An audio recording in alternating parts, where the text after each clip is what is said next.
Never in the history of the world have the merchants of obscenity had available to them the modern facilities for disseminating this filth.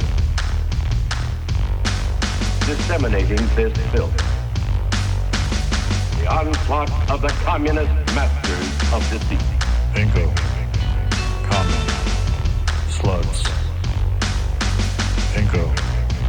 Common. Slutz. Bingo. Common. Slutz. Bingo. Common. Slutz.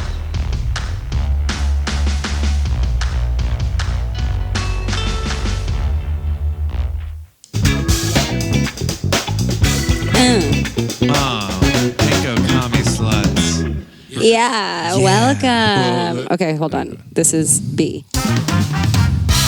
Oh, that's like interstitial. Okay, and then C. It's just an applause.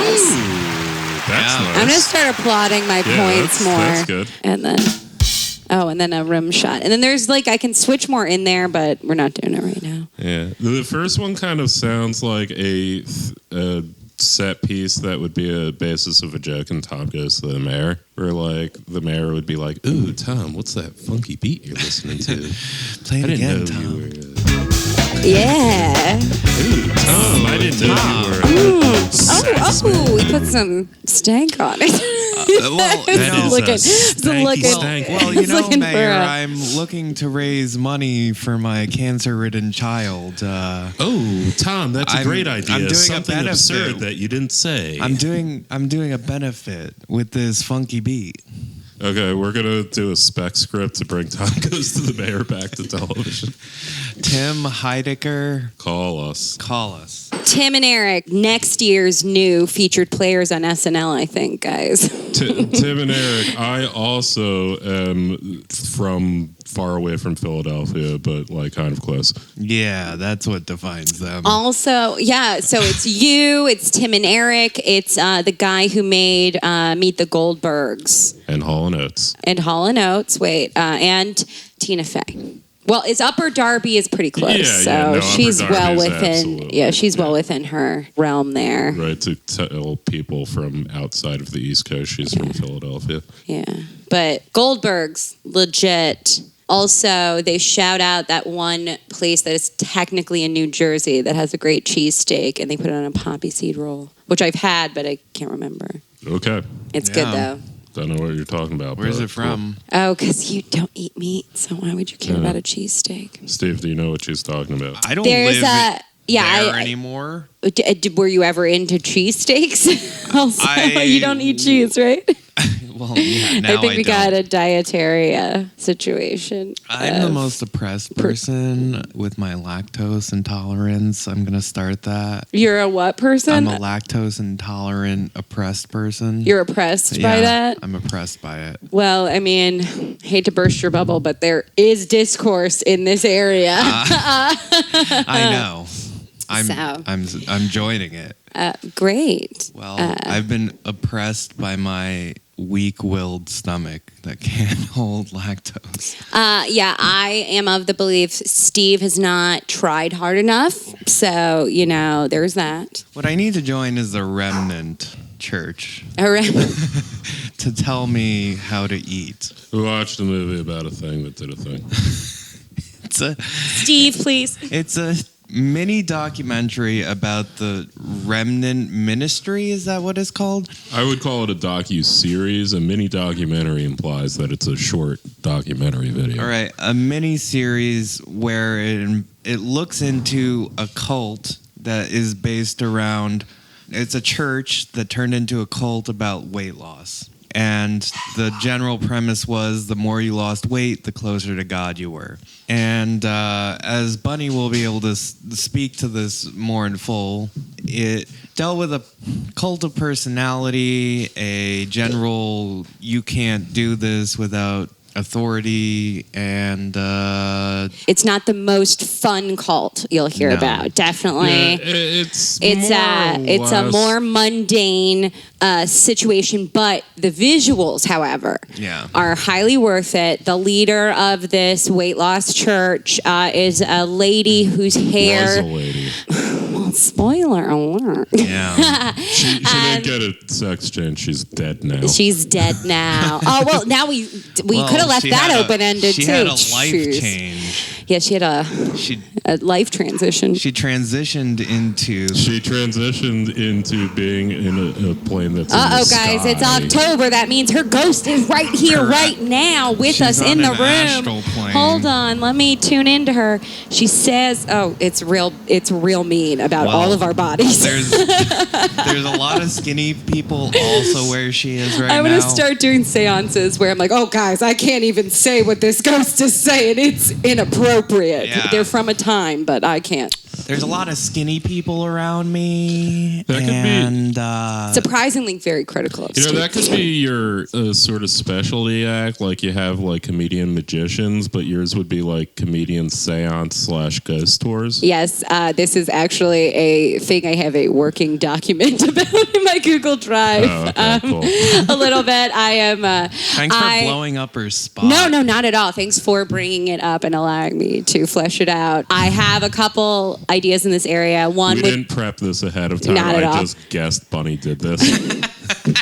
and so I would love to take some similarly minded comics on a tour, a comedy tour, and what I would call the ghost tour. And we would hit classically haunted spots or adjacent venues too. And then we'd also maybe try to film some light ghost hunter type things. Of course, I've got a couple comics Okay. in mind to be our designated skeptics. We're not going to do anything too dangerous in terms of I will make sure no one leaves with a entity attached to them. Okay, we're not going to Zach Baggins it. I Ricky protect. Gervais on the tour. Oh, you think there's a ghost? Oh, really? Really? You think there's a ghost? Well, I think it's a tooth fairy. How about that? So yeah, which I mean, I you like got to it that have you're the doing right the kind of Office skeptic. guy. The guy from the original Office. I David said Brent. Ricky No, Gervais. Ricky Gervais. I said that That's at his the top. character's Yeah. name, is what Yeah, I yeah, thought yeah. you were going for. Excuse me. I was thinking the comedian. Oh, I'm sorry. You think God exists? Yes, but Oh, anyway. he's the worst kind of skeptic to take on a ghost Yeah, no, adventure. that's what- Okay, that's first what- of that was all, my I've thought. thought deeply about the dynamics of Yeah, no, that was my thought to just go with the worst one. yeah. As you know what, that's often your impulse, Marlowe. Oh, I'm sorry. Yeah. Did this fall off or was it a ghost? Oh God. So, would it be funny if a Ricky Gervais type was on an adventure like this and then an entity did make itself known just because he was so fucking annoying? Like, oh my God, like breaking all the quantum rules, I guess, of The astral plane rules.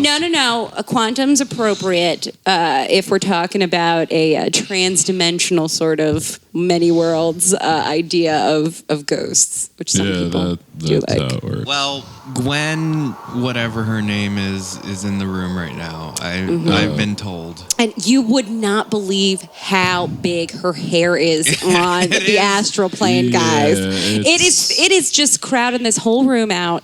I mean, it's Tennessee plastic surgery blonde hair. It's also like I went to a Motley Crue concert in 1987 and I never stopped with that.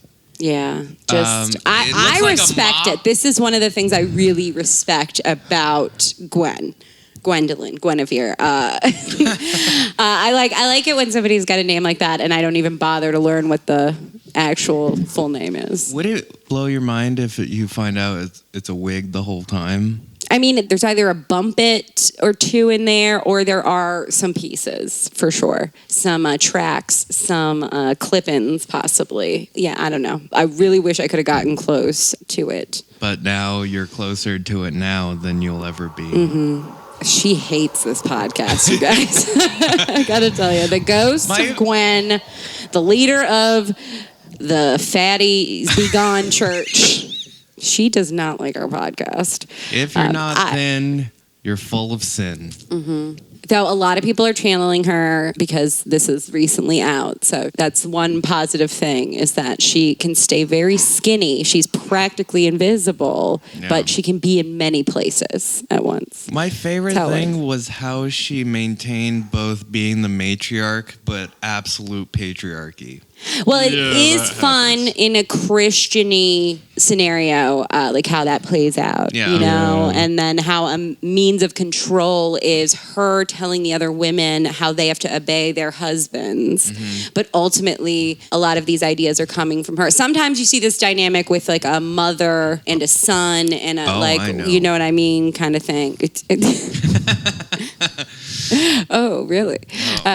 Is your mom like, hey, Ariel, you better treat him right? is that It's not. No, my mom's definitely a matriarch who believes in the patriarchy. Yeah. It was more the dynamic. No, I actually appreciated the structure of the church because it was like a council of elders that she basically Habsburged to her will. She more or less ran it like the Holy Roman Empire. I will point out the Habsburg Golden Age. she wasn't a money-driven cult leader. She was definitely. I mean, that's how it presented itself at first, but she had a massive amount of money. Absolutely. Like her not that she wasn't exploiting people, but I'm saying like she believed her own bullshit to a degree. And this is a fun sort of person to look at. And then, but she made a crucial mistake. You know, she believed her own bullshit because she set rules that she couldn't control. So once she indicated that God had blessed her this certain way and all these good things would inevitably happen, and then her daughter loses a child, and it throws that all into question. Well, you fucked up as a cult leader you fucked up. Like, you created a easily disprovable proof in your little it's a happenstance that perhaps this would happen, but you left yourself open for it. I would push back on one. I think pretty much everyone believes they're in bullshit in leadership positions. I think that's a very universal thing. I think it's incredibly rare, be it in cults, business, whatever, that you have someone saying, oh yeah, this is just for my own benefit, but I'm lying to these people. Like, I think more often than not, like, yeah, it's self-serving, but you do believe in it because it is self-serving. And yeah, I mean, all those like, oh, well, you said this, but why happened? It's like, well, guess what? She's going to have a reason. Like, I mean, that's like liberals during Donald Trump. Oh, we caught Donald Trump saying something. I do think it's different because there is a certain logic to it. Well, the logic was my grandchild dying is a judgment on the church, so someone other than my family in the church that I was getting there. That is what ends up the way she ends up spinning it. Yeah, the way she ends up spinning it. And you can always spin stuff like that. That's my only point, is the idea of, oh, now we have to spin it as a feature, not a bug. It's like, yeah, no, you say these things, and if anything turns up to maybe disprove that, everyone else is invested in this reality being true as well. So just tell them something else, because that's easier for them to like accept this slight hypocrisy than to decide that their entire worldview needs to be torn down. As is how many cults go? Well, not even just that, but like the idea that things are hypocritical when theory is put into practice is always something that bugs me, because there's a differentiation between the theory and the practice by which one preaches. And that may look like it, but, you know, using dialectics or whatever, it is pretty easy to frame it in a different way. Yeah, I mean, I just think that it's very easy to see other people's hypocrisy, but also explain away the hypocrisy that you benefit or think you benefit. Like, if you're a member of this cult, and you do tangibly in many ways benefit from being in the cult, that's why people join it. it's ultimately destructive and exploitative, but it provides you a sense of community without which you'd have to start from scratch as an adult to like build up every connection in your life.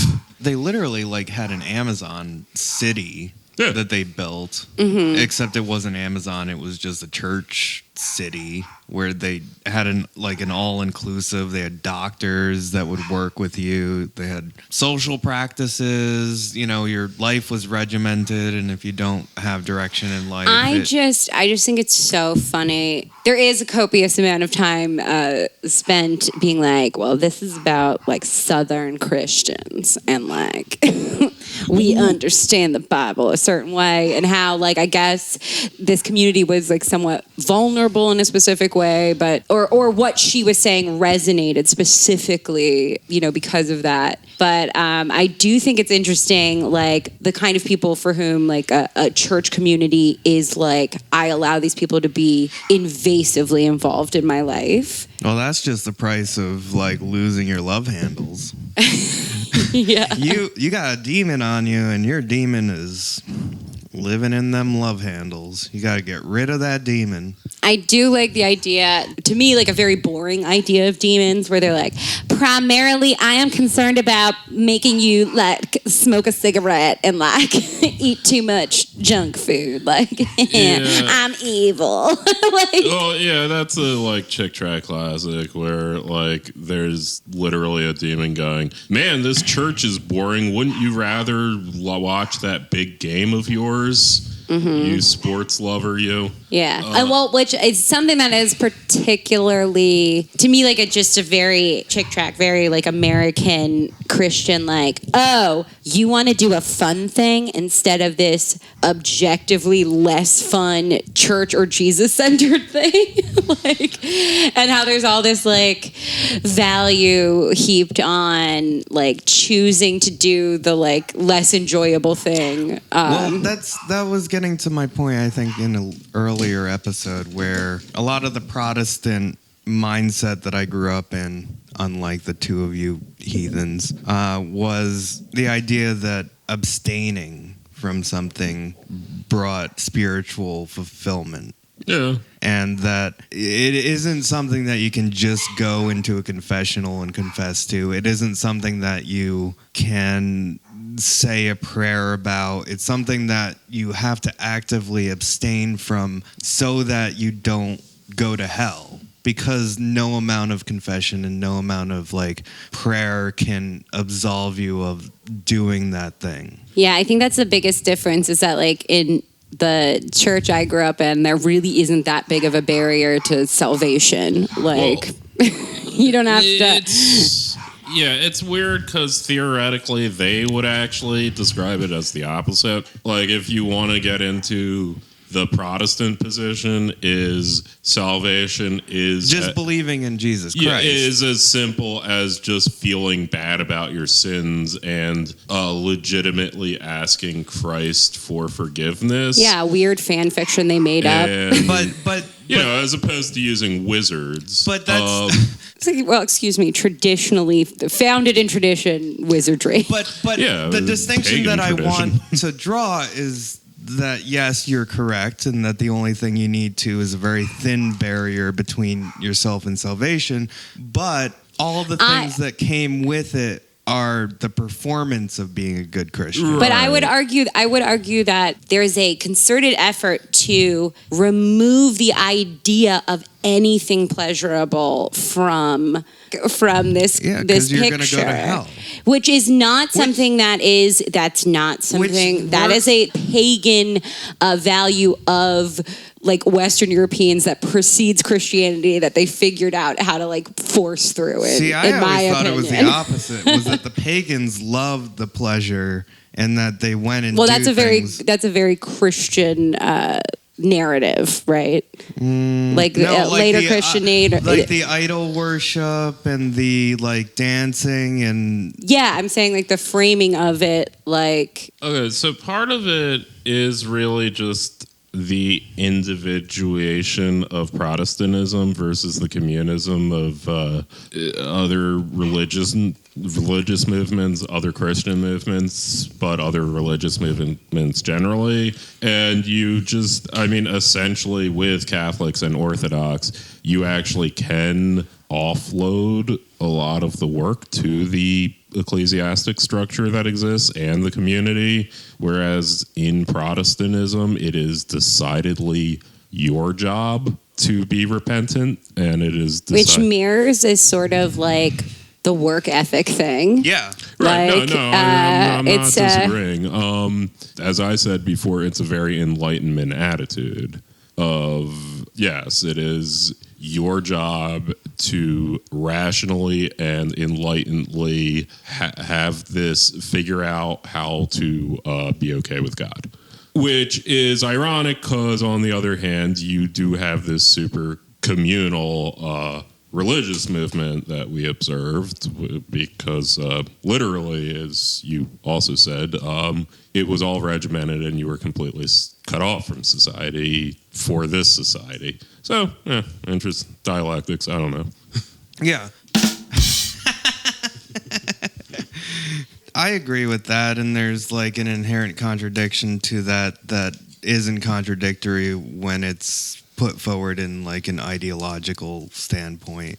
And so, yeah, Protestantism. It's weird. Yeah, I just am really interested in like the... And not eating food makes you a good person completely works in the framework within that of framework, of Protestantism. Like, you have done sin and by not being within fat. and not within a like sort of ritual container the way like earlier fasting traditions sort of frame something like that, where you are giving up a certain kind of food. This is more of a like the more, almost like an extreme, like the more you can deny yourself, like the closer you are. Right, and it is, again, ironically justified through this denial of the world in favor of the kingdom, but sort of, and you know, this idea that gluttony is placing a God in between you and Christ, in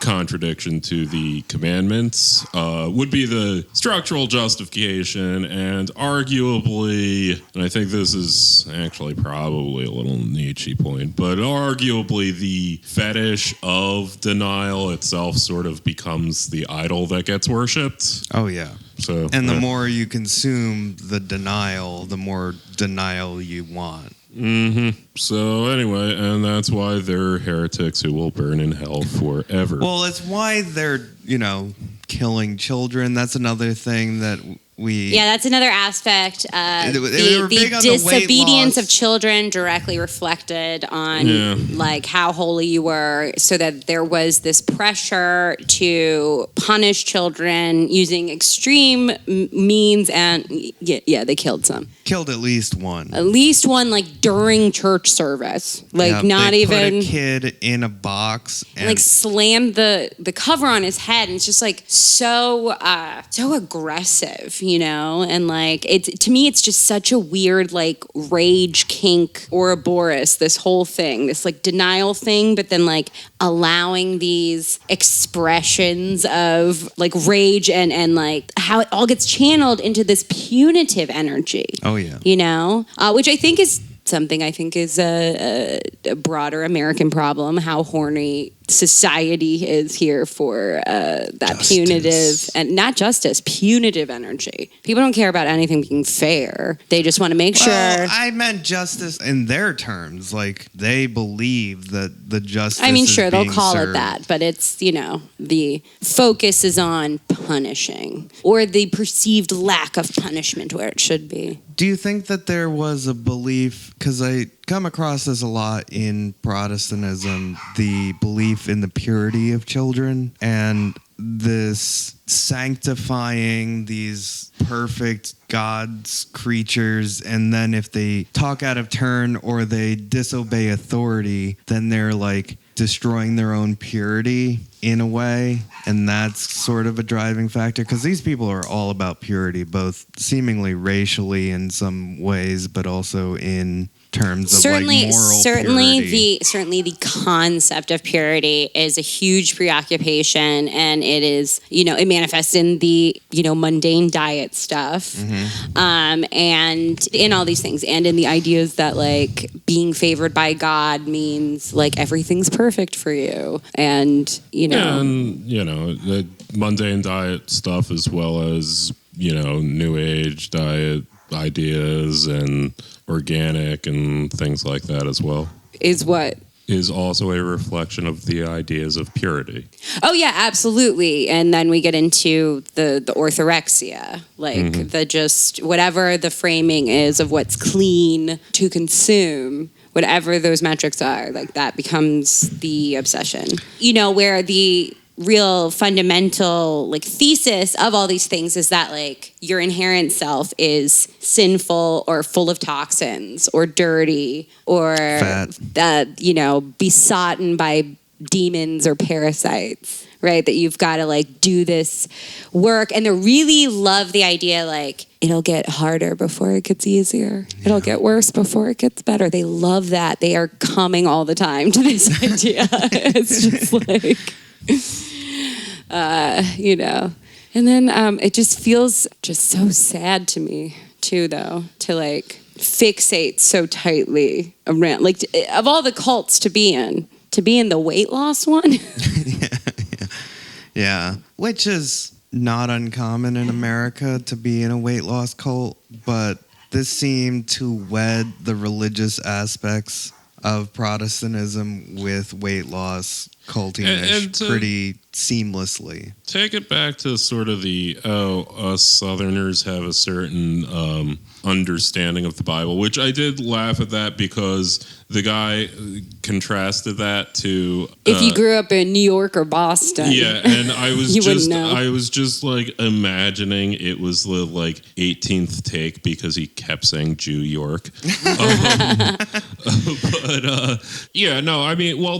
The general aspect that is true of this is that in that area of Tennessee and in a lot of areas of the South, church membership is more universally presumed of people, and there is a certain shared set of experiences and languages about basic non-denominational evangelical Protestant ideology. Well, and I'd agree that I associate the idea of having a church community as being more important than necessarily staying with a particular sect or etc. is something that I do associate with. And the thing that made South them weird for the South is how sectarian they were. Because generally speaking, in the South, you might prefer a certain denomination of Protestantism, but there's basically an overset of like beliefs that like everyone agrees to, and so long as you agree to those beliefs, no one gives a shit. And the extreme insistence and centering of the idea that they were the one church is very weird for that area. It seemed like a competition thing. While, like, simultaneously, generally their theology was mundane. Like, they had a weight loss ministry that then became insane, and they tended to get overly controlling of people's lives, and then eventually the woman, like, declared some sort of quasi-prophetess status. But other than that, their basic theology is like mundane, just Protestant, like Southern Protestantism. You make fun of my family for this all the time, but my family went from one denomination of Protestantism to another. Yeah, it matters even less in the North, but because like honestly, no one in the South, they at least still have like jokes like, oh yeah, Episcopalians, glug, glug, glug, and everyone laughs. Like, they still have like some sense of these different denominations. In the North, that's gone. But I mean, I will say, growing up, it was jarring going from Lutheran to Presbyterian. I mean, that was just aesthetically, it was an insane shift. Yeah, you could have your village burnt down in 1600s Europe for that shit. But going from Lutheran to Presbyterian. But yeah, no, today it really doesn't matter. For the most part, and particularly among a certain set. I will say that it mattered enough that my dad went back to being Lutheran after, I don't know, my mom stopped caring. And I always found that interesting that he cared enough. He was like, this Presbyterian church, they're not singing my tune. I'm not tied down to my wife coming anymore, so she sleeps in, and I go back to the Lutheran church. This is so interesting. And it's because he was raised in a Lutheran church, admittedly a much more hard-line Lutheran church. He was raised in the Zion Lutheran Church, which is far more conservative than the one in New Jersey. But I mean, there's probably Zion Lutheran churches in New Jersey as well. There's one. I don't actually know of one in my hometown, but I know that this one was extremely Germanic. I think that's the thing that my dad... Well, yeah, I always think those elements actually like fundamentally matter more. You know what I mean? Unless you are somewhat on the spectrum and preoccupied with the rules and regulations of. I'm talking with two people here. I just had a side note. TikTok is like very keen on pushing a lot of content my way. That's like, hey, you're autistic. There was this sort of running joke in the sketch comedy group I was in college that like often if we were like rehearsing or like something like that and like there was a moment in between things that I would stand in a way where I'd hold my arms like T-Rex arms or whatever. And like it was this sort of running joke. And apparently this is an autism thing, and there's like dozens and dozens of videos about exactly this. Yeah, one of my friends sent it to me, and I was like, oh. That's why I do that. It's the most autistic thing ever. Well, I started seeing these videos where it was like, you know, stupid TikTok voiceover. Me, whenever I'm spacing out and like doing things around my house. And it's like somebody walking around their house and like one of their arms is just like up in a T-Rex. And I'm like, I do it all the time. Like, and it's also my sisters would always make fun of me for it. But it was one of the things where I was looking at these videos and just being like, oh my God.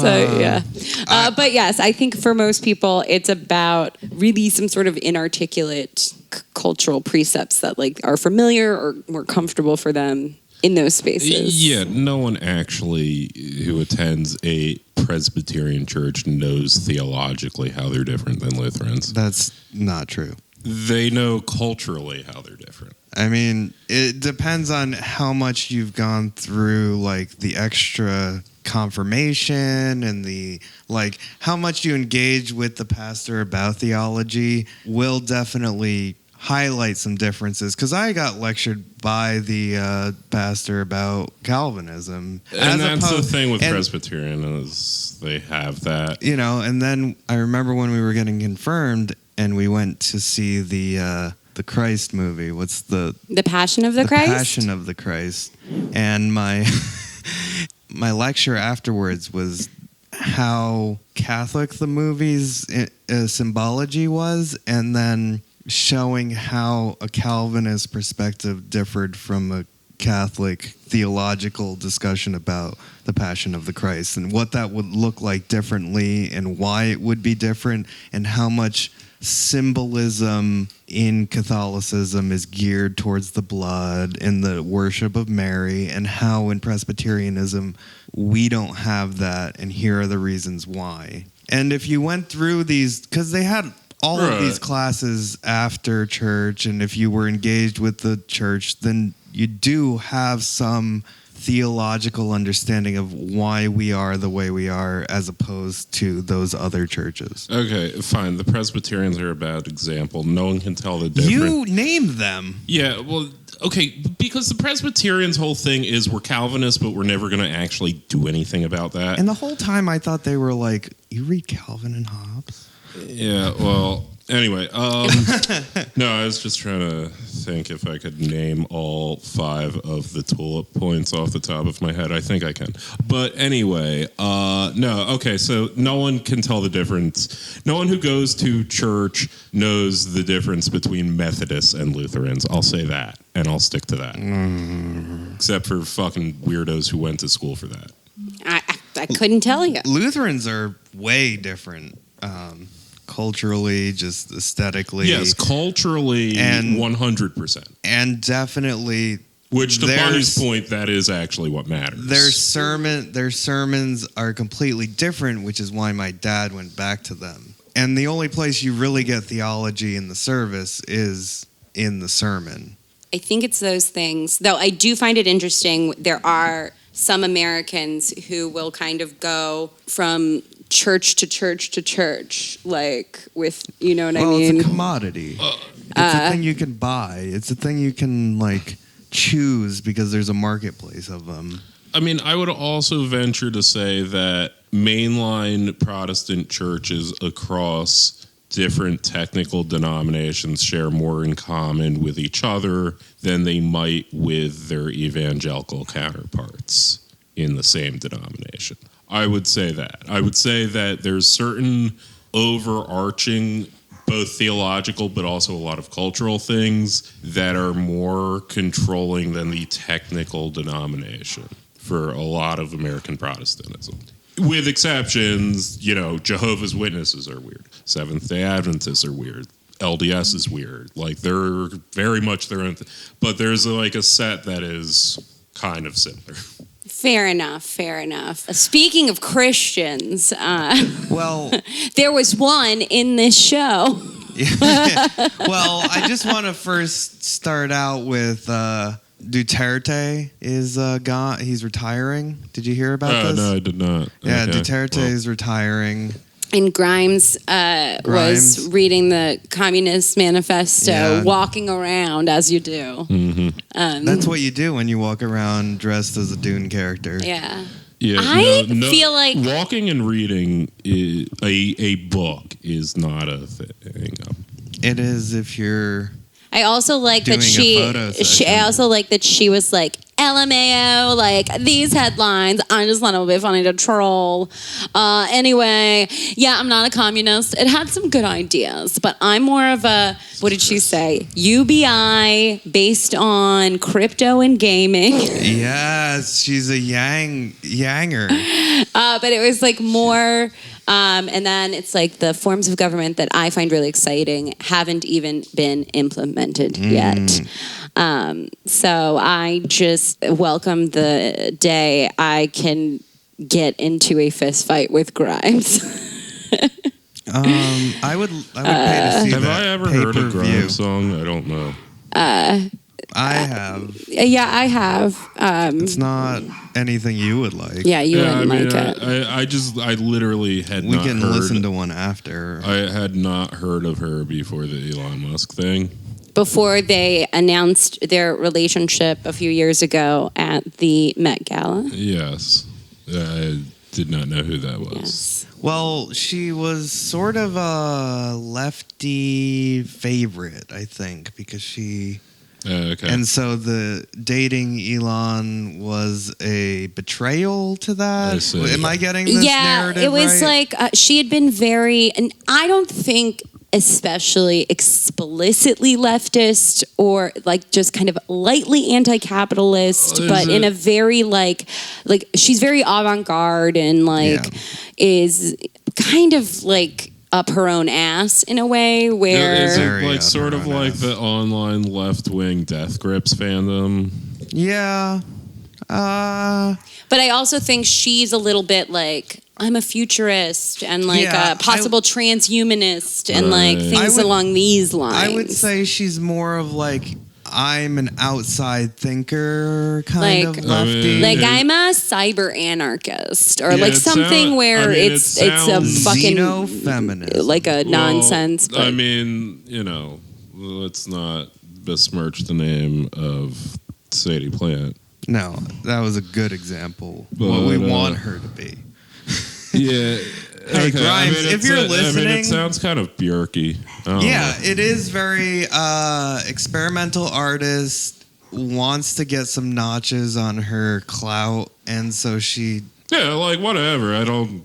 Yeah, like kind of sounds like it makes sense. She should date Elon Musk at some point. Well, she did. And And then they broke up.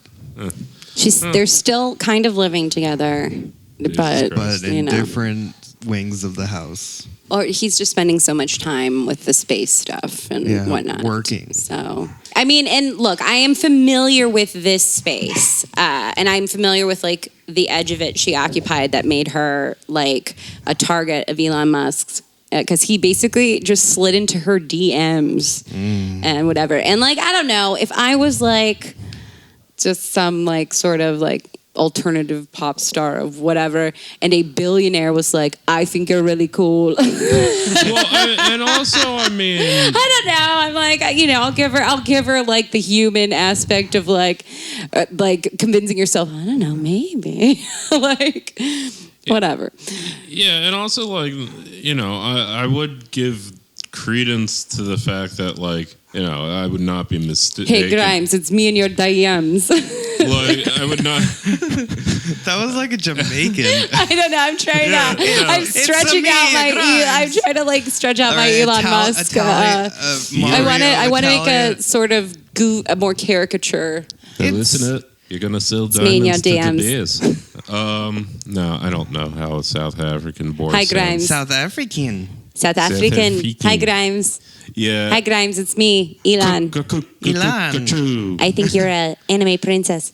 Yeah, I mean, like, I was also gonna say, like, if this was like, I don't know, a Bjork Steve Jobs in the 90s Bjork's cool. relationship. Let's get it straight. I'm just saying, Cooler like, She's than a Grimes. I'm not saying Grimes is totally CIA uncool, plant. but I'm just saying, if it was 20, 30 years ago, the notion of the cool tech billionaire was not completely cynically torn apart by the left at that time. And like, there would have been a space for an alternative artist to be dating such a person. Like, that's kind of a couple that like archetype Fair. that exists. I think that's is very what I'm- fair. Yeah, I'm a like cool billionaire guy. An uncharacteristically generous assessment from Marlowe. Yeah, my Praxis. girlfriend is an artist. Like, that sounds normal. Yeah.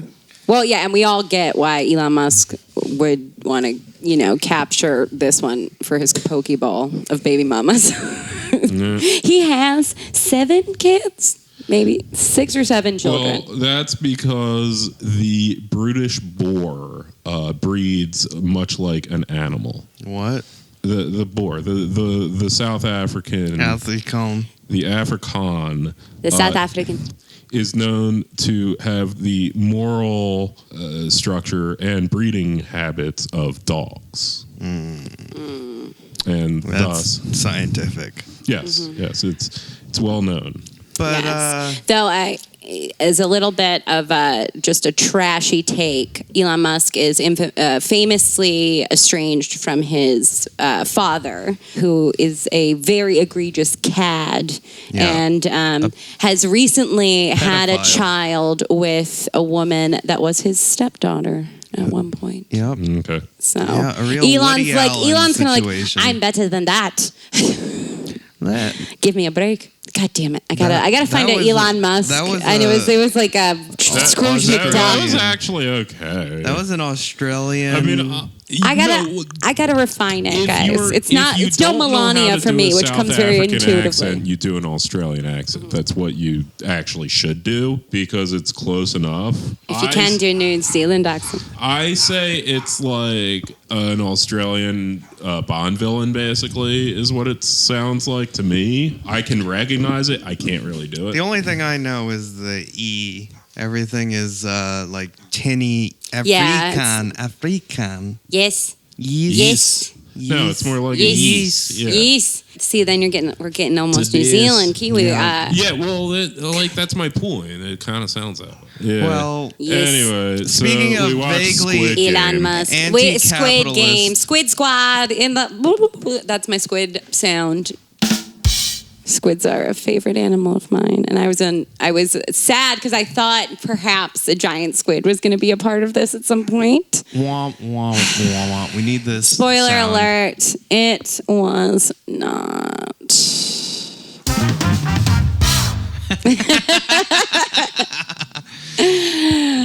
Our band's happy about it, though. I'm going to pretend this is a band. Thanks, Paul. I'm going to pretend it's Leland, and then I'm going to make Leland make some beats for us. And I can put it on the board. Beatland. Beatland.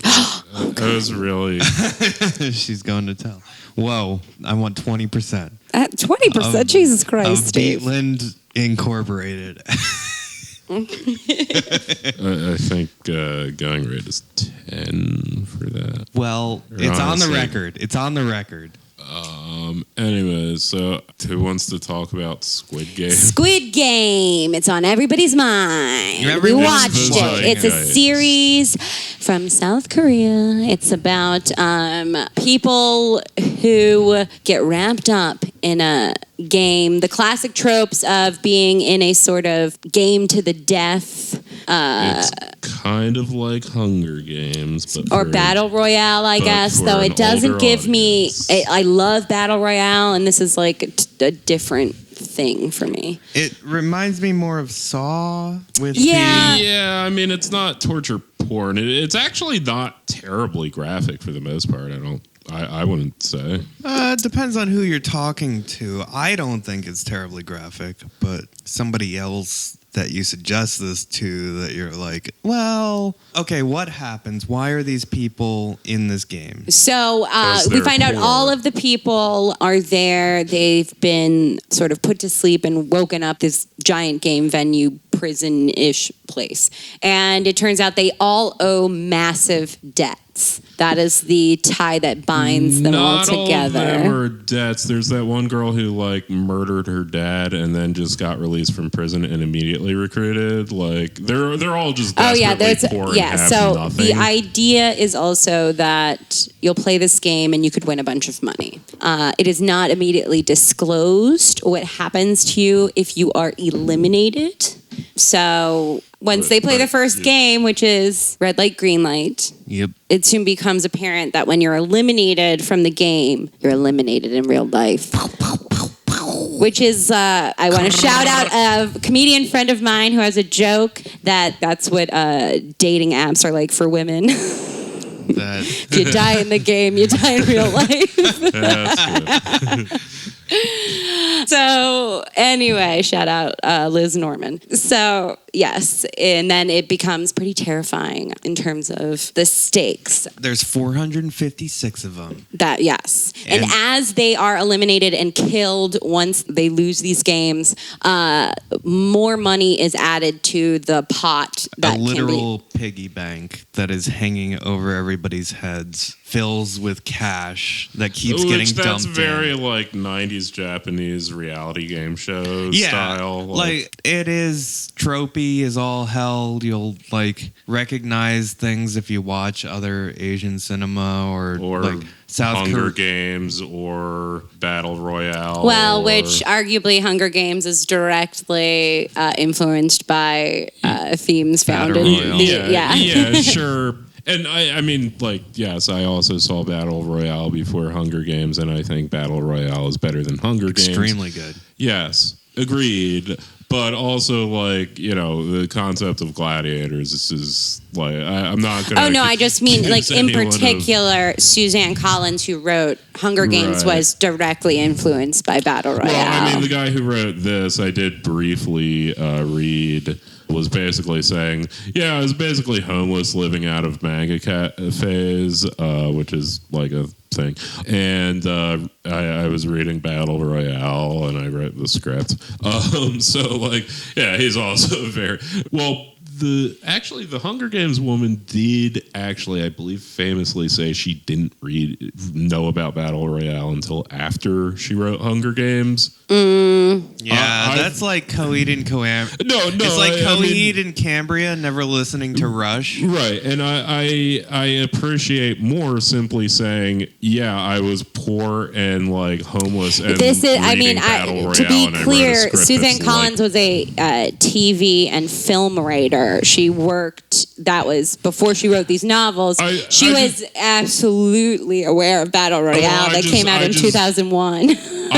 Even if it was in Japan, like absolutely aware because it was already being. She's aware because people already I'm not proposing saying remakes. that's correct. I just remember reading she claimed that. Maybe I'm Citations wrong. needed. Opposing citations needed. I'm not saying she's not lying. So the show follows a main character, Gi-hung, right? Yeah. Gi-hung? Gi-hung. And he lives with his mom, is poor, has a daughter who's living with a much wealthier mother, his ex. And it's revealed like halfway through that he missed the birth of his daughter because he was on strike because he worked at a car manufacturing place in the 80s and 90s, and they went on strike in a gripping like origin story. He was in the barricades and saw his friend die, and then afterwards like he couldn't find a job, and which is the reason why he like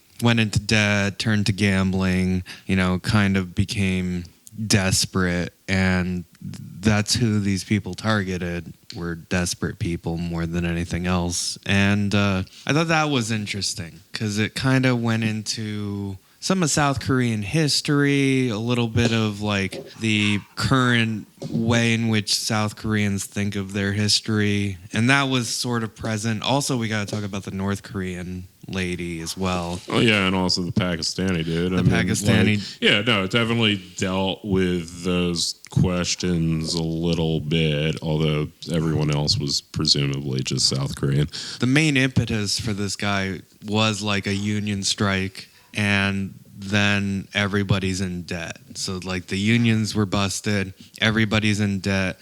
Now, spoiler, it's an old rich guy that's like funding this poor people killing each other thing. Well, okay, it's a serviceably goofy, simple plot. And this is what actually kind of pisses me off about the prospect of a second season, is it's all presented as, no, this is just like a game show for bored rich people to bet money on, and it involves murder, and like and just some rich people are financing it, and that's it. There's no like greater conspiracy or anything like that. That's all that's happening. Rich, wealthy American investors. Well, the American investors are the ones it's geared to, although it then gets implied that there's like other ones in the world, which is the global elite, if you will. Yeah. Those global. But I liked them being represented primarily by Americans who were like, 69. Yeah, well, and then like also, I'm not gonna say the show is homophobic. I'm just going to say it doesn't take the opportunity to not be homophobic. Yeah, I don't think it's a particular preoccupation. I don't think there's as many woke points for it in South Korea. Yeah, yeah, and just the pederast, wealthy, decadent American homosexual Texan oil man, fat guy. Well, why is because Americans, bring decadence. Homosexuality is an American thing that they brought to South Korea. Yeah, and that's why you need the South Korean nationals to kick the Americans out. Yep. Of the military base. No, I honestly, I don't. Here's my favorite thing is conjecturing what the deeper South Korean local politics of all the things are based on like me just guessing. Yeah.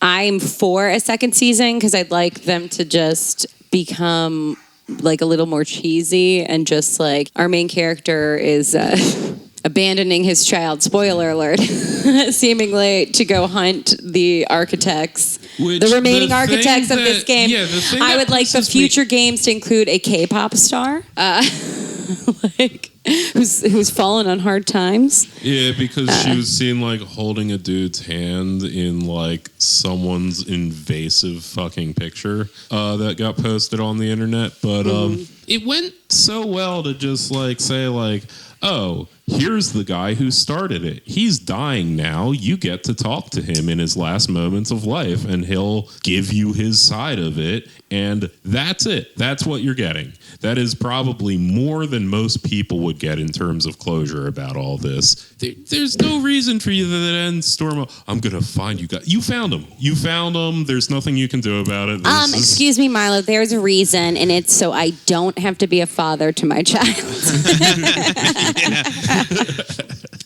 Bad dad move. That was particularly funny to me at the end, where I'm like, no, like, or at least like, no, it's not an emergency. Like, you should go see your kid first. Who's in Los Angeles, who likes and who knows? fried Maybe they're chicken. doing it over there too. Maybe this guy's got no vision. Yeah, Also, why don't you try to buy in, dumbass? Right? Like, why don't you try to be a rich guy and sort of... Well, he's virtuous and didn't touch his money for a year. I'm completely fine with him being traumatized and want nothing to do I mean, with... buy in as a way of, like, finding them. Or, Well, go that angle instead of just, like, the fact that he's not actually that rich in terms of the people who Yeah, can... but, He won the prize money that they're willing to throw away to make this thing happen every year. Like, So he makes one good investment.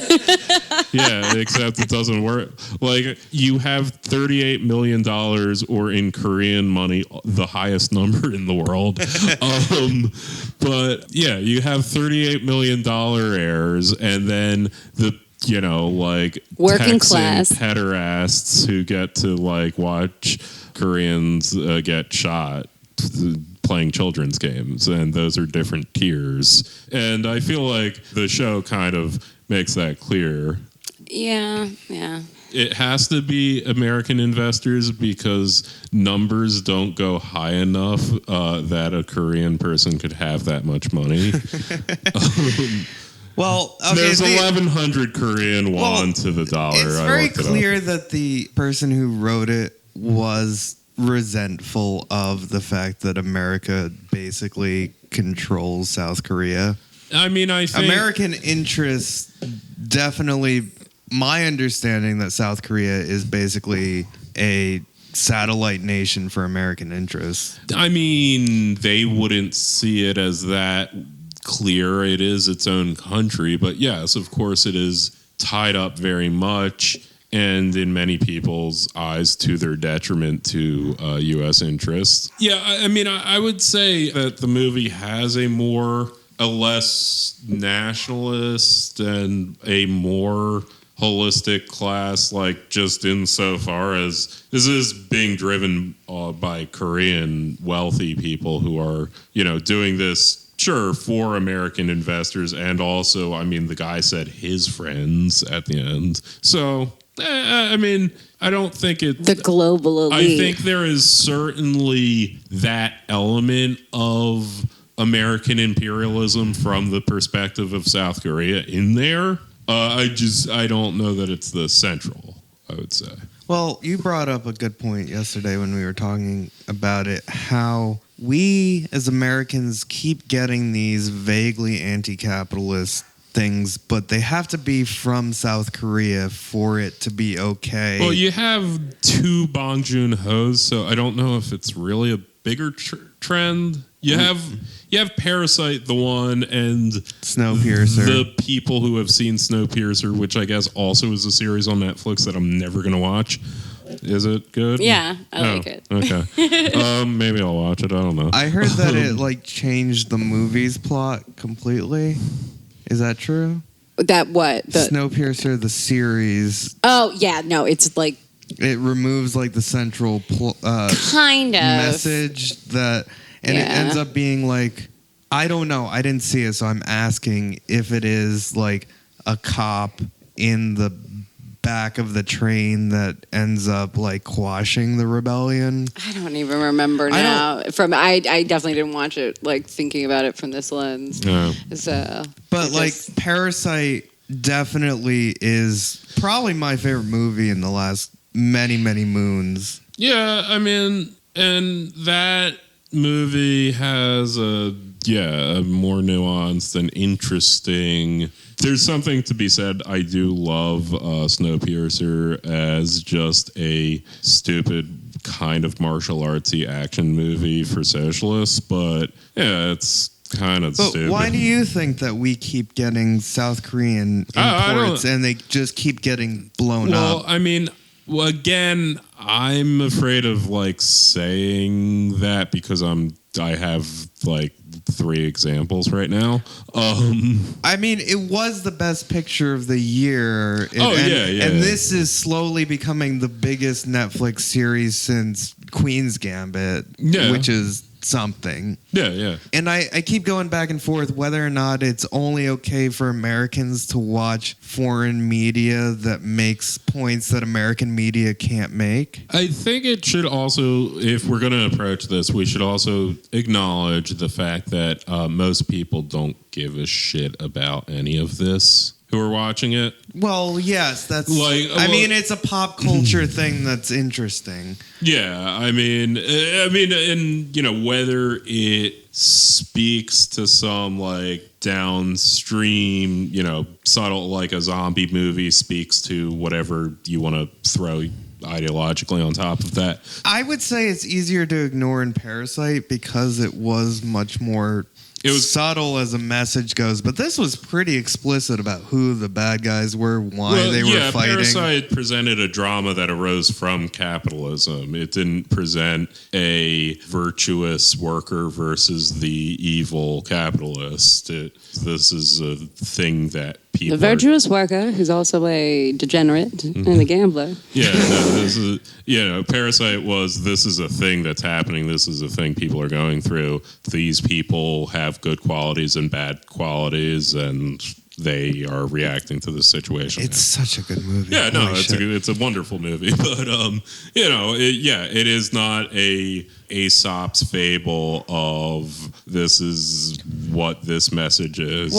Well, I want to talk about the democracy thing because I think that's a really interesting aspect of this is that, and I also want to talk about the North Korean woman who is, because I think a big part of this is South Korea has been going through a Cold War for a lot of its existence, and a lot of its national identity is wrapped up in we are constantly fighting a shadow war against this other that is across the border that is threatening to nuke us at all times, and we've created this militaristic hyper-capitalist society. I think that's partially reading a bit of American presumptions into it, because I think from the South Korean standpoint, it's actually America that is kind of impeding any efforts they could be making towards dialogue, and That makes sense. more so than the North Koreans. Like the North Koreans are like really hungry and would love to talk. Well, then it gets into the characterization of the North Korean. Yeah, no, and okay, the guy who's most anti-North Korean is also a sort of right-wing gangster figure as well. Mm-hmm. And, that's like also a political character that exists as a right-wing gangster. Also, just everyone is trying to steal everyone's organs. It's the primary form of organized crime. As we learn. And it's also the thing that the workers that are working in the death factory or whatever are doing their side hustle organ transplants. Yeah. Also, it is fun that they have the ability to just say, yeah, those Chinese, they're always there for buying shit from us. If you have kidneys, some group that we'll call the Chinese will be on a boat to buy those kidneys. Well, China also comes up as the place that the North Korean mother flees to. That's how people get out of North Korea. It's through China. Yeah, you cannot cross the north-south border. It's the impossible. father died doing that. Yeah. The father of the North Korean. Yeah, it's full of minefields and military bases. You can't do that. Yeah, they get across the river to China and usually rely on Chinese organized crime syndicates to smuggle them around, and things happen from there. I do think she was like the most badass character. Yeah, for sure. She was certainly presented as such. I did her profile on Famous Birthdays, and that's how I found out about this show. She's almost superhuman. She like doesn't feel anything. She has no remorse. She has no feeling. She cracks a little bit when her friend gets shot behind her, but like never shows any weakness until she dies. I think a lot of the characters in this show are either 0 or 100 on the emotional scale in any given situation. Which is good. That's It's like my part of impression Korean of- drama. I mean, it seems to be a genre thing, but yeah, I mean, it seems like either you're just stoically standing there or you're like on your knees bawling your eyes out. Or dyeing your hair bright red. Which I felt like was a Korean Idol kind of thing. I mean, I don't know. It's a youthful look. It's a change. I don't know if there's anything To read into it. But I mean, I'm sure there are.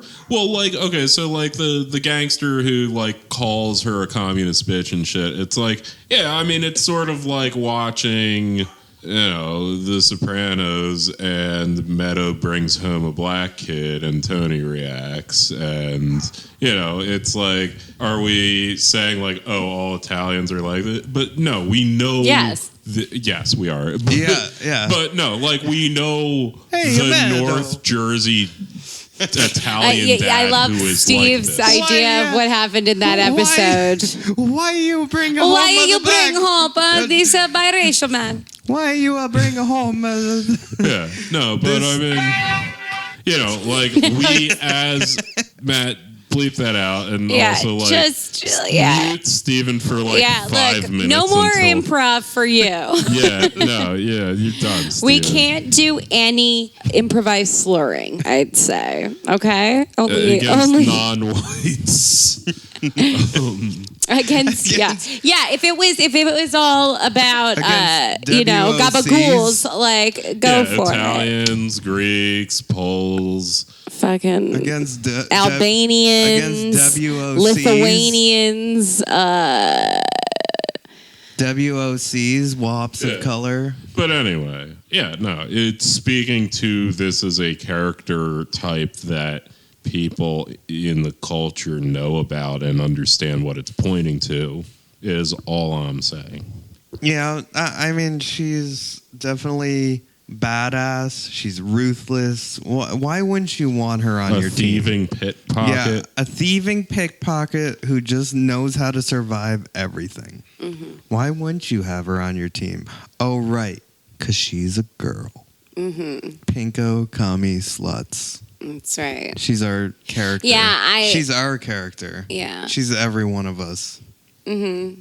Yeah, it can only be taken down by an arbitrary act of fate. Yeah. Glass being burst into her abdomen. Yeah. Which, I mean, just who designed these games, guys? Like, Jesus. Okay, what are the games they go through? There was okay, red light, there's green light. red light, green light. There's tug of war. There's eat the shape out of the thing. Oh yeah, there's get the shape out of the sugar tin, the sugar wafer.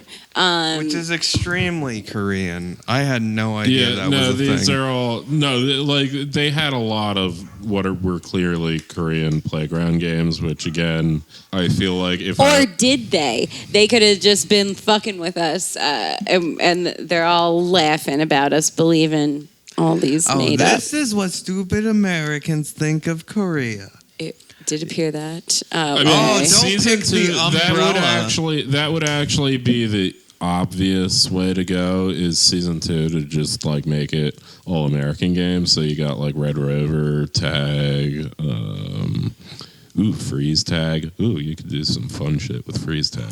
Just nitrogen freeze them to death. Yes! I am invincible!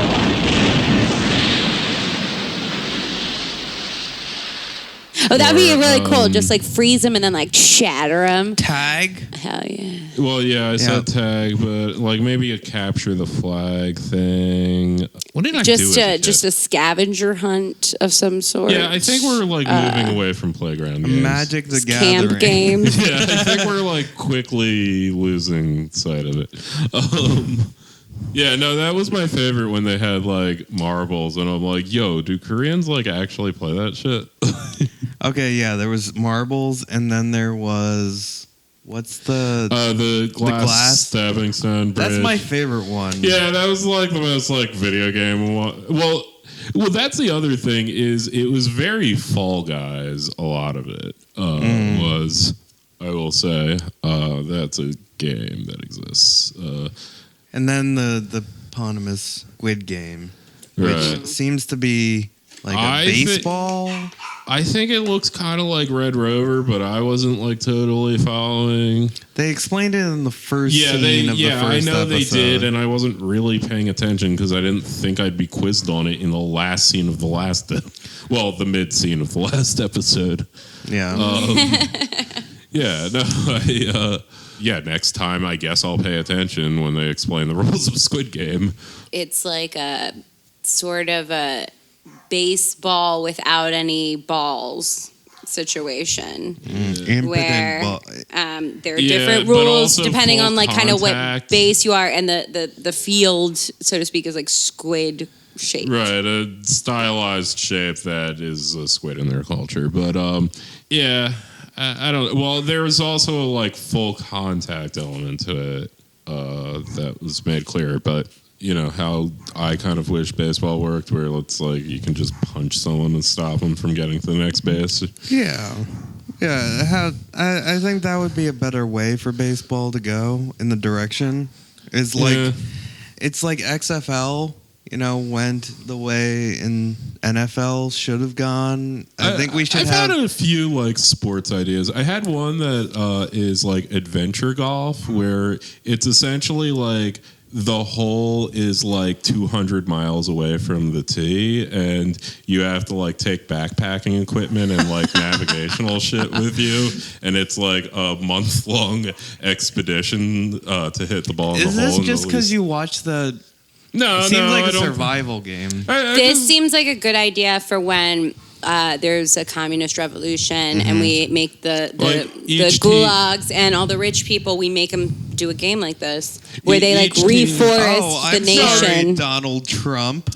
You're gonna play No, our it'll be golf fun game. as shit. No, each team will have like the guy who actually golfs, his caddy, a navigator, and a mule. What if it's Donald Trump versus Bloomberg that we force? Again, I think this will be a fun experience for the players. I don't see why you view it as a form of torture. I think it's a fun because I backpacking view expedition. anything with golf as a form of torture. No, I'm saying like the reverse Yeah, but Squid this is Game like- is when we do the gulags and we take a fun thing, but we make it torturous for The Yeah, rich. well, that The wasn't rich. I kind of like that idea of the game. Fuck you guys. Oh, you would never want it to be used for torture. I see. Such a I don't purist. think it could be used what as if we- torture. I think they would love it. What if we merged it with the naked survival game that you watched and have them do it naked?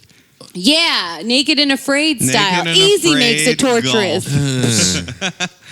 Naked and afraid No. golf. Naked and No, afraid no, 'cause adventure my- golf. Guess 'cause my what? I'm idea- already patenting it under my we listeners. need adventure golf first, because the idea is like you'll also have a team cook who will like make your meals, and they'll be all like traditional fox hunter-y meals. What's a traditional fox hunter meal? Watercress sandwiches. Marlowe knows about this is his autism shooting in right now. Like You didn't- the things that like people ate like before and after and during fox hunts. I don't know. All I know what people ate before and after a hunt cup, which is a fox hunt they do at a Maryland country club that's long-standing is alcohol.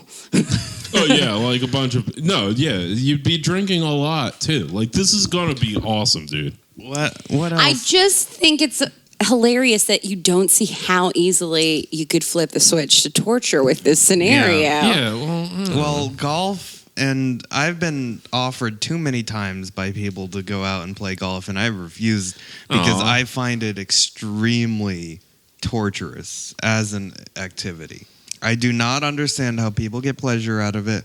I hate trying to hit something in a certain direction and I don't trying know. to get the ball in the hole. I don't care. I like how Steven hates golf because of the literal rules of the game. No, I hate it. I hate walking more than I hate anything else. Okay, because That is my like it wasn't qualm like with it. I hate being out there all day and nothing to do. You're like No. I hate tallying up how many strokes it takes to get in the hole against par for the course. It's not like the kind of physical activity that I enjoy doing because it doesn't seem like physical activity, and it is just walking. I hate just walking aimlessly. I love walking aimlessly. I like so hiking. One, I like hiking. I like two, hiking in a direction. golf is bad because golf courses are bad.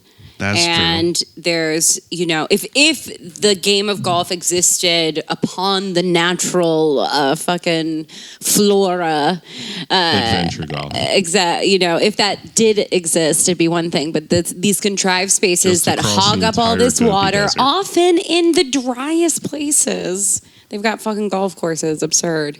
And then, of course, it just being emblematic of status and wealthy people making deals while they're golfing.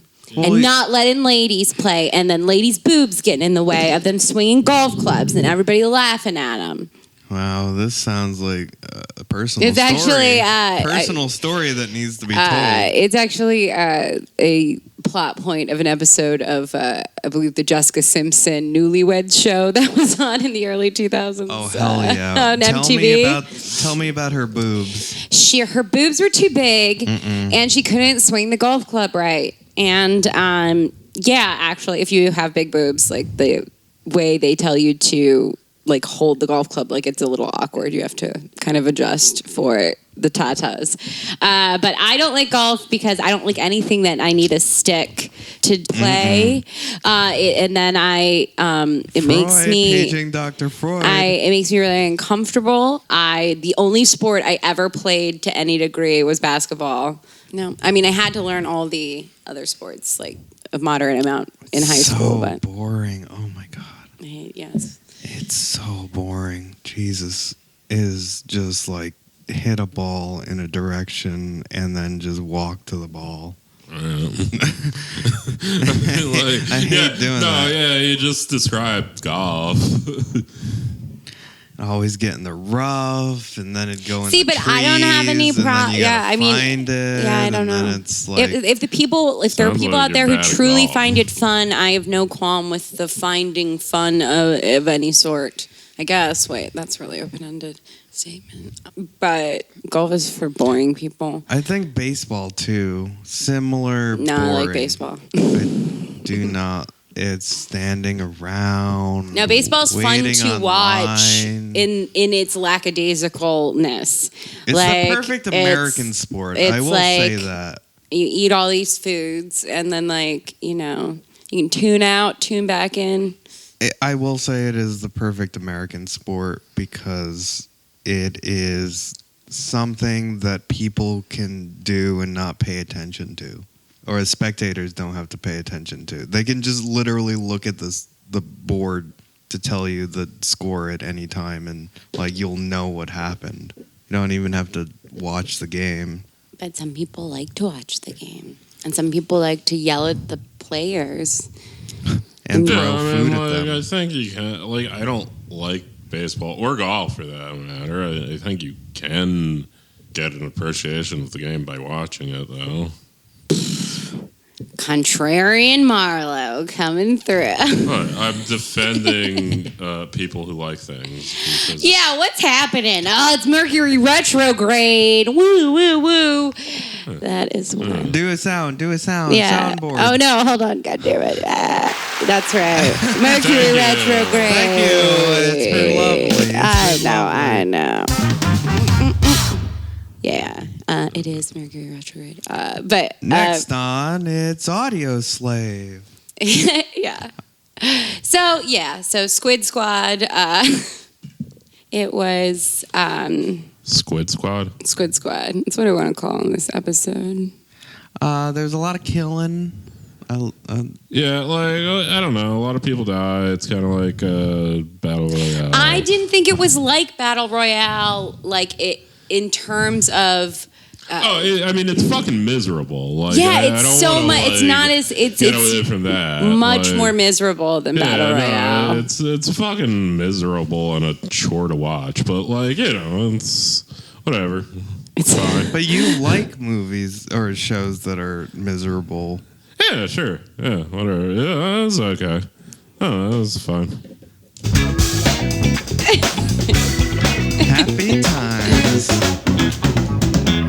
Anyway, guys, I don't know. Final thoughts. Yeah, that's whatever. Yeah, watch it if you want. Yeah, I mean, watch it if you want. If you want to watch some other Korean stuff, I like Train to Busan. Train to Busan is amazing. I've actually never seen Train to Oh, we should Busan. watch Train to Busan. You don't could like watch. zombies, though, right? No, I'm cool. You're fine with zombies? Yeah, I'm fine with zombies. It's Okay. another. They're outside my like It's what I another consider kind horror. of like anti-capitalist, almost. Yeah. I think I remember hearing something about it. I do still need to watch Old Boy, but like also that movie Don't is apparently spoil it, anybody. yeah. Oh boy. Apparently that movie is super miserable, Yeah, that one's miserable. like incredibly miserable. Yeah, I don't know, I'd say. Yeah, I mean, I will incredibly miserable, worse than Audition. I will say this: Just when pretty we rough. were about to watch Squid Squad yesterday, Bunny turned on the TV and turned on the Netflix, and it just happened to be on Seinfeld. And like, I'd never wanted to watch Seinfeld more. Like, it was just like a pleasant, like little blanket. Like, Dun, dun, dun, dun. Ba-da-da-boom. so I think really what we should be considering is now I'm doing a Seinfeld rewatch. That's right, everyone. Guys, what's the deal with Squid Squad? They call it the Squid Game. There's no squid, no game. Ah. What's the deal with squids? I thought they were going to have the squids in it. You know, like the little squids that are always eating. Jerry, there's no squids in Squid Game. Oh, my God. Oh my God. What's the deal with Squid Game? They're all adults, but they're playing games that my girlfriend plays. George. Damn it. I was like, how do we incorporate? How do we incorporate? I was doing the same calculations in my head. George, your girlfriend was in Squid Game? I hear people died in that. No, she just played it in middle school, which she currently attends. I'm so sorry to Jessica Seinfeld. Jerry's wife, who I feel like does have a certain curse upon her where she would randomly find herself listening to this podcast. I don't think so. Hey, I George. don't think Hey, she'll ever George. do Hey, that. George. She made, Jessica Seinfeld, my favorite thing is that she made a cookbook about hiding like vegetables in your kids' food. And then like somebody else was like, she ripped off like a ton of my recipes. And it was all like, put frozen spinach, blend it up and put it in your brownies. They'll never know. This is how Jessica Seinfeld talks. Not at all. She's a very nice lady, actually. Hey, George, where's Elaine been? Have you seen Elaine? Oh, hey, Jerry, I heard you went into Squid Game. Who are you doing impressions of, dude? This is like Yeah. this is These like are how the you were weird- critical of the voice actors of the dub of Squid Games. Oh, yeah, I hated the dub so much. Steve Doing a didn't- Batman. Steve thought they were different people because Steve would in fact be tricked by Christian Bale's Batman if he really exists. Batman would show up and go, and Steve would be like, "Who are you? Who are you? Oh my god, I think that's a different person than Steve." My God. Hey, Steve. God damn it. I can't. So Hold the on. thing is, Bunny just sounds like a cigarette-throated lesbian from the 40s. It's like Cynthia Nixon being Batman. Like her take on it. Hey, Steve. hey, Steve. I saw your profile on me on famous birthdays.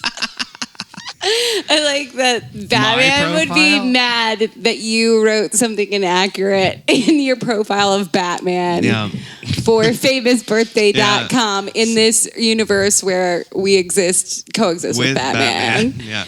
I watched it without dubs and it with just subtitles, and it was amazing. It was emotive. It brought me joy. And then I watched it with these two lugheads who had the dubs on, and it was just like... it's fine. No one cares. It took me out of it. Every time someone said something, because I hear it, and I hear them in a studio, talking in a studio to a microphone. And, I mean, I don't care about the lips not matching up. I don't care about that. It's the sound of somebody who's just speaking into a microphone in a soundproof just takes me out of the movie itself. What are you talking about? I'm in the Squid Games right now. God damn it. The Skid Game. The Skid Row games. I wish I could muster up the one character who got all the hate online for being her character being too slutty. I think her voice Marlowe actress could fix her. Marlowe's got the hots for her. Yeah, man. I could change. All her. right. Definitely. I could definitely see that happening for you. Okay, so you were hot for the one everybody hated. You were hot for... Well, the communist girl. Yeah, me too. Okay, Bunny and I are... Mm-hmm. I did like our main character because I always like gamblers. I like a gambler who's like, one more time. It always makes me go, no. I was kind of disappointed that there wasn't a cool alcoholic in this movie. There is a Christian... There was a gambler. Oh yeah. There wasn't a finance there man. wasn't like a cool, fun alcoholic who was like. That's you're on the wish list for season 2. Yeah, no, there is the definite a K-pop girl group. Okay, so the thing about the one that Marlowe's got the hots for is that I profiled her, the actress, and I went onto their Instagram to find out information because that's my job about their private life. By reading their Instagram page, and there were just like 50 comments of how dare you debase yourself when you have a husband on episode 4. Yeah. You would be shamed, I tell you. And it's just like 50 comments like that. You did wrong, you were bad, you have a husband, how dare you? Your husband would be ashamed of you. And I was like, you do realize it's a character in the show. Like, what? I mean, her husband's certainly seen the show as well, I would assume. Yeah. Like, she seemed like she was in a happy marriage and everything was just fine. But people don't care. They're just an excuse to hate women. Let me indulge this. Yeah, no further questions. Like, the idea that people just can't like separate themselves from the simulation is always interesting to me when people sincerely attack someone for something that was their job description. Yeah. Were you reading this through Google Translate or? Yeah. Okay. Yeah, I mean, you can you can go on, you right click on any Instagram page and say translate to English, and it's just all the comments. Mm-hmm. I mean, I didn't know about that feature until I got this job, but it's very useful and kind of funny, I imagine, if you know the original language and how they translate it. Yeah. Oh, well, the real squad are the friends we made along the way. Mm-hmm. Mm-hmm. You know what? Even when they don't kill you for losing, it's never fun to play for money when you need it. Yeah. Oh, Bunny's with her personal story. Just putting it out there. Bunny on it's a Who horror Wants show to Be in a itself. Squid Game. Who wants to be a squidionaire? A squillionaire. A squillionaire. All right. All right. Good night, everybody. Plan us out. Into something else, presumably. Bye. Bye.